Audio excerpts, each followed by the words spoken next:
Welcome back. In the previous videos, I looked at installing Active Directory. In this video, I will look at removing Active Directory. In the simplest case, this involves demoting a domain controller back to a member server.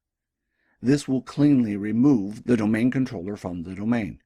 When possible, you should use this approach. As long as there are other domain controllers in your domain, making sure at least one is a global catalog server, you can add and remove domain controllers from the domain as often as you like.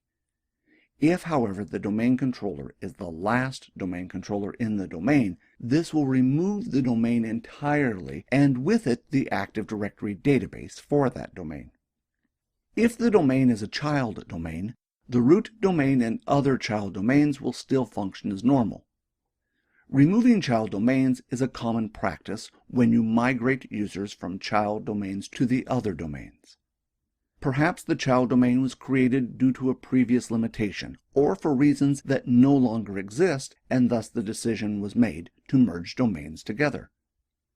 The process of changing a domain controller back into a member server or standalone server is called demoting the server.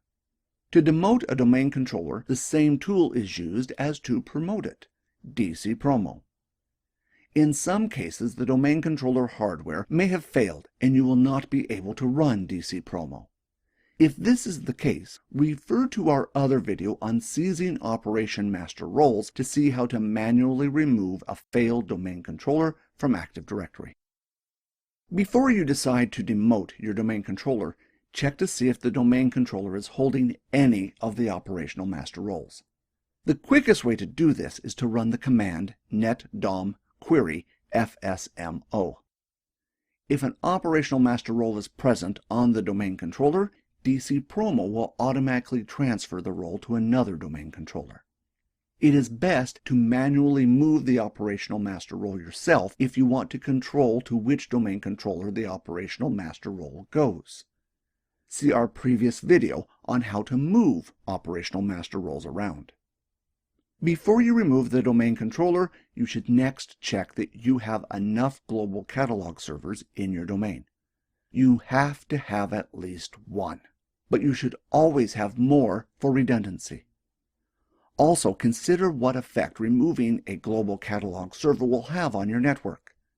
Clients that are using that global catalog server will instead have to go to a different global catalog server. If this global catalog server is over a WAN link, this can have a big effect on response time to the clients. In this video, I will remove the last domain controller from a child domain. This will effectively remove the domain from the forest. Before doing this, you should understand that this will remove the Active Directory database and along with it, anything stored in the database. This includes certificates, group policy, and user and computer accounts. You should ensure that you have exported everything that you need before retiring the domain. What I like to do before removing a domain like this is to shut down the last domain controller for a week or so beforehand. This should be long enough to find any problems that may have been missed before removing the domain completely. I will now change to my Windows Server 2008 domain controller to demonstrate how to remove a child domain. Before I demote this domain controller to a member server and effectively remove the East IT Free Training domain, I want to check if any operational master roles are present on this domain controller. To do this, I will run netcom query fsmo from the command prompt. Since this is the last domain controller in the domain, all the domain-wide operational master roles will be on this domain controller. I have also transferred the domain naming master and schema master forest-wide roles to this domain controller as well. When the server is demoted, the schema master and domain naming master will automatically be moved to another domain controller. You should, however, perform this step yourself to have some control over to which domain controller these operational master roles will be moved.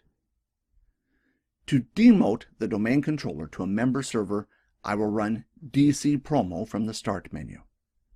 Once I get past the welcome screen, I will get a warning telling me this domain controller is the global catalog server. Before you demote a domain controller, you should ensure that you have enough global catalog servers on your network.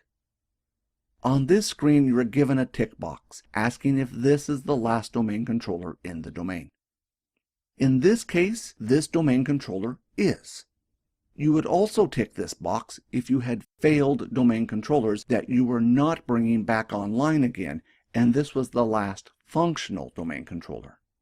Be aware that by ticking this box, you are effectively removing this domain and the Active Directory database completely. This includes users, computers, keys, and group policies, anything that has to do with this domain. If you have keys like EFS keys stored in Active Directory, you should export these keys first. On the next screen, you need to enter in a username and password for an administrator in the Enterprise Admin group. Since this is a child domain, changes need to be made in the root domain as well to ensure the root domain knows the child domain is being removed.